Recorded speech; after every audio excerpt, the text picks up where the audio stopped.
জয়, চিকিৎসকরা কর্মবিরতি প্রত্যাহার করার পর এখন হাসপাতালের অবস্থা কি? ধন্যবাদ সোহাগ আপনাকে। দেখতে পাচ্ছেন যে এখানে বিজিবি মোতায়েন করা হয়েছে। গতকাল থেকে যে ঘোষণা এসেছে সেই ঘোষণা অনুসারে আমরা বিজিবির গাড়ি কিন্তু দেখা যাচ্ছে চট্টগ্রাম মেডিকেলের বিভিন্ন জায়গায় তাদের গাড়ি এবং কি তাদের অবস্থানে কিন্তু বিভিন্ন জায়গায় দেখা যাচ্ছে। তার কারণে এখানে যারা রোগীরা আছেন তারা কিছুটা স্বস্তিতে আছে, যেন চিকিৎসকরা যেন নিয়মিত আসে সেদিকে কিন্তু তাদের আহ্বান আছে।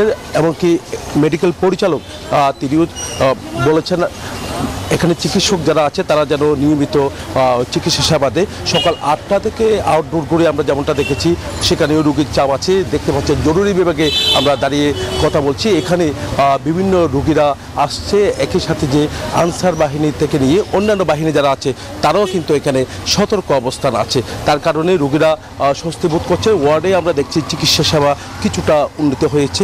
এই কারণে এখানে যারা চিকিৎসা নিতে এসেছেন, যেহেতু চট্টগ্রাম মেডিকেল বিশেষায়িত একটি মেডিকেল, এখানে বিভাগের বিভিন্ন জায়গা থেকে প্রত্যন্ত অঞ্চল থেকে এখানে রোগীরা আসে, যেহেতু কম খরচ তার কারণে এখানে আসে। এখানে যেন নিয়মিত চিকিৎসা পাই সেই দাবি কিন্তু সবারই আছে।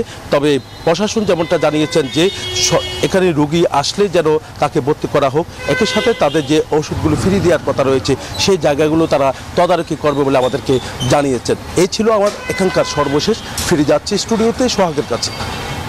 এনজিওর কিস্তি প্রথমবার বিকাশ পেমেন্ট করলেই 20 টাকা ইনস্ট্যান্ট ক্যাশব্যাক।